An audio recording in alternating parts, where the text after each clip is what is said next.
He stands at the entrance of a massive workshop, energized and ready to build. His mind is racing with a new, expansive ambition. But before he handles a single tool, he seeks an audience.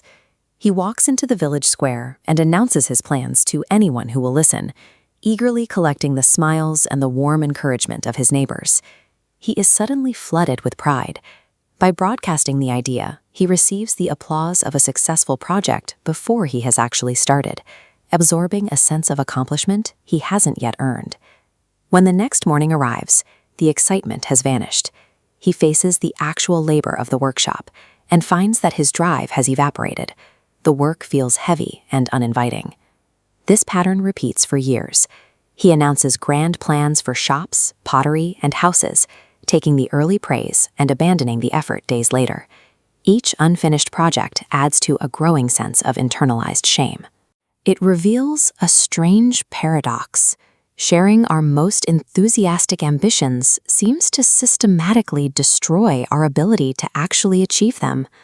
A village elder, a man known for his quiet and steady results, eventually notices the young man's struggle. He offers a specific demonstration to explain why these dreams die. The elder shows him 2 seeds. One is placed on an exposed rock under the direct heat of the sun. The other is buried in the soil, hidden in total darkness. The seed on the rock is held up for everyone to see. It is praised and talked about, but the exposure is lethal. It dries out, the birds take pieces of it, and it eventually breaks apart. The buried seed exists in absolute silence.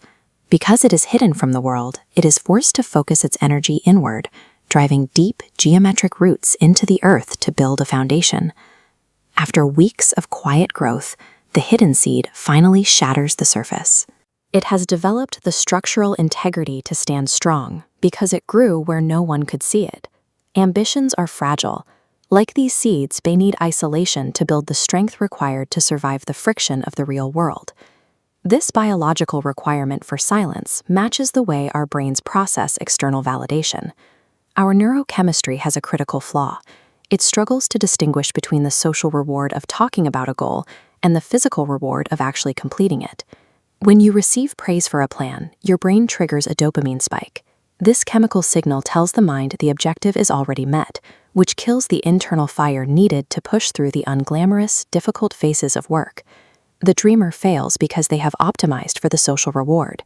They are effectively addicted to the validation of the idea, leaving no energy for the act of creation. The young man decides to test this. He chooses one modest goal, building a simple wooden chair, and commits to total, unwavering silence. He tells no one. He works in a quiet corner every evening. He carefully shapes the wood in solitude, focusing entirely on the material in his hands. The work is often tedious. He makes mistakes, he has to restart sections, and he lacks the immediate dopamine of an audience. There is no one there to offer a kind word when the labor gets difficult.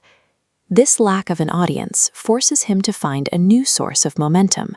He stops relying on external applause and develops a steady internal discipline to keep the project moving forward. Removing the noise of public expectation creates a pressurized vacuum. Within that silence, his focus is finally able to thrive. Eventually, the project is finished.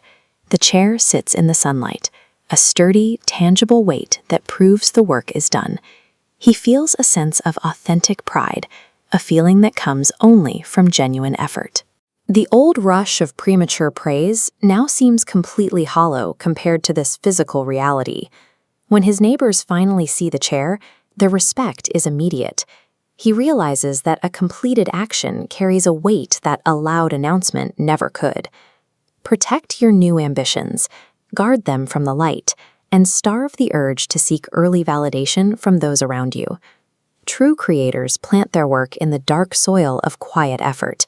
They let the completed reality announce itself to the world.